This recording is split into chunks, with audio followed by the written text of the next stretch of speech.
बड़ी महत्वपूर्ण बात आपने पूछी है। मुखाग्नि देने की बात जो है उसके संबंध में मेरी चर्चा माताजी के सुपुत्र शुक्ल जी से हुई थी। मैंने पूछा कि मुखाग्नि आपने दी थी क्या? तो वो बताए कि हाँ, देने तो मैं जा रहा था, किंतु वहाँ श्री आर.पी. मिश्र जी जो डॉक्टर साहब थे, उन्हीं के निर्देशन में सारे काम हो रहे थे। तो उन्होंने कहा कि यहाँ हम सभी जो 13 लोग मौजूद हैं, मुखाग्नि वो सभी देंगे। तो इस तरह श्री शुक्ल जी के बताए जाने के अनुसार उन सभी 13 लोगों ने, जय हिंद, नमस्कार, मैं अशोक पांडे अनहद, और अपने एक वीडियो पर एक साथी की प्रतिक्रिया जो आई है, टिप्पणी यानी comment, Shri Pankaj heritage official नाम से है ये। टिप्पणी में इन्होंने लिखा है कि सरस्वती देवी जी का निधन कब हुआ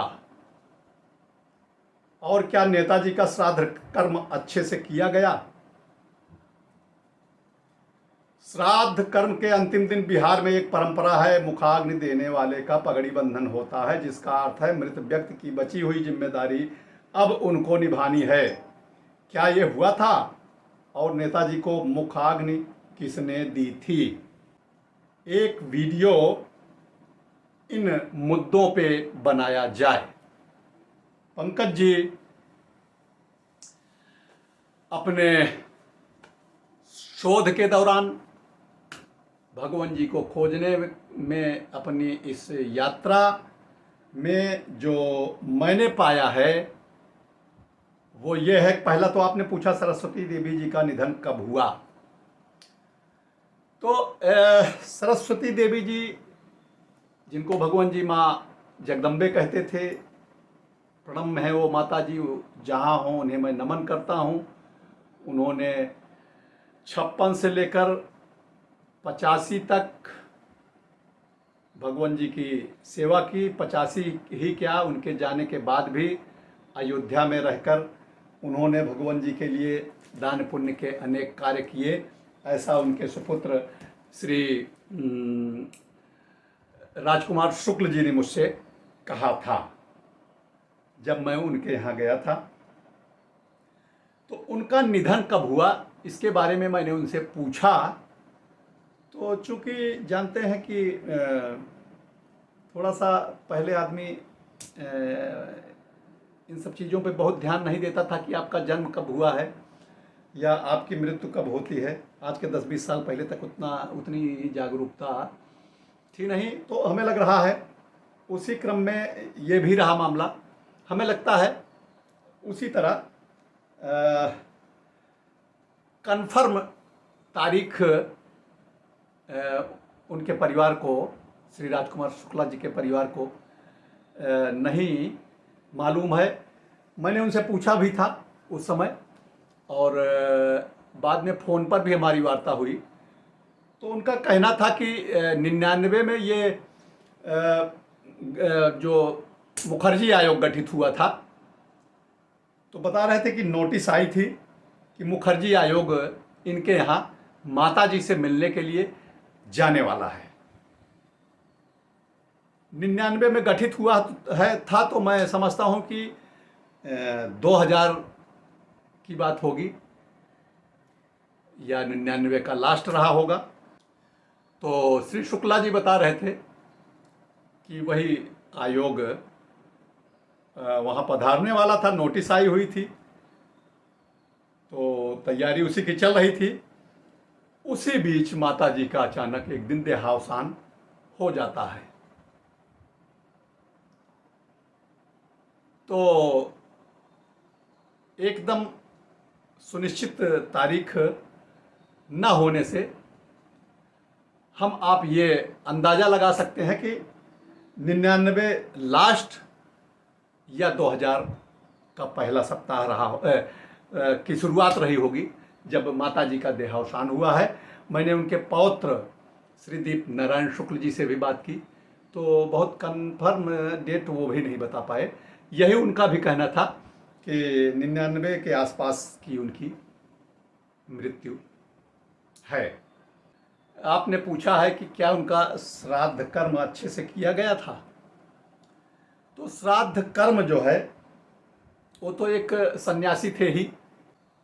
मुझे पता लगा कि डॉक्टर बनर्जी साहब के परिवार ने भी कुछ इस तरह के कार्य किए थे भगवान जी की आत्मा की शांति हेतु।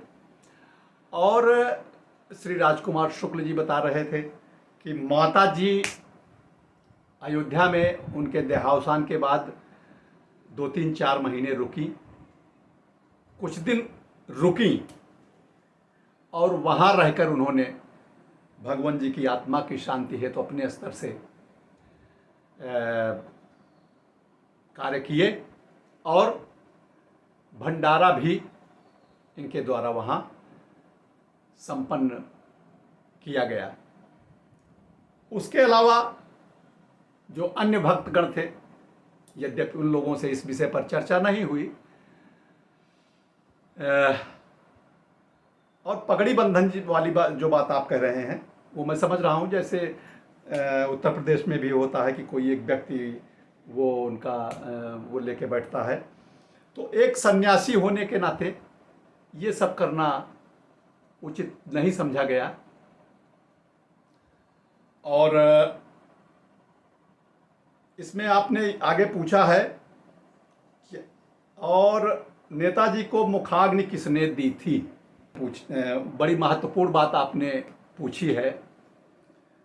मुखाग्नि देने की बात जो है उसके संबंध में मेरी चर्चा माताजी के सुपुत्र शुक्ल जी से हुई थी। मैंने पूछा कि मुखाग्नि आपने दी थी क्या, तो वो बताए कि हाँ देने तो मैं जा रहा था, किंतु वहाँ श्री आर.पी. मिश्र जी जो डॉक्टर साहब थे उन्हीं के निर्देशन में सारे काम हो रहे थे। तो उन्होंने कहा कि यहाँ हम सभी जो 13 लोग मौजूद हैं, मुखाग्नि वो सभी देंगे। तो इस तरह श्री शुक्ल जी के बताए जाने के अनुसार उन सभी 13 लोगों ने घूम घूम कर भगवान जी को मुखाग्नि दी है। और एक बात और जो आपने इसमें नहीं की है वो भी मैं आपसे बता देना चाहता हूं कि अगले दिन अस्थि बुझाने की एक परंपरा यहाँ होती है, अस्थियां चुनने की। अस्थि तो जब वहाँ से चलते हैं लोग तो एक परंपरा निभाई जाती है बुझाने की। अगले दिन अस्थियां चुनी जाती हैं। तो अस्थियां चुनने का काम श्री राजकुमार शुक्ल जी ने किया था। और वो बता रहे थे कि उन अस्थियों को चुनकर मैंने एक कलश में लाकर राम भवन में भगवान जी के कमरे में रख दिया था, स्थापित कर दिया था।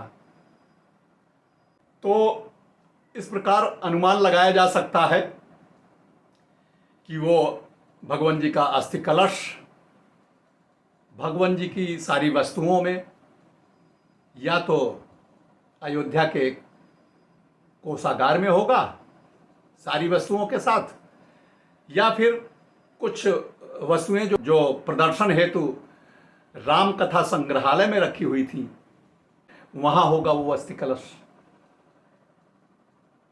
तो मित्र, उम्मीद करता हूं कि आपकी बातों का जवाब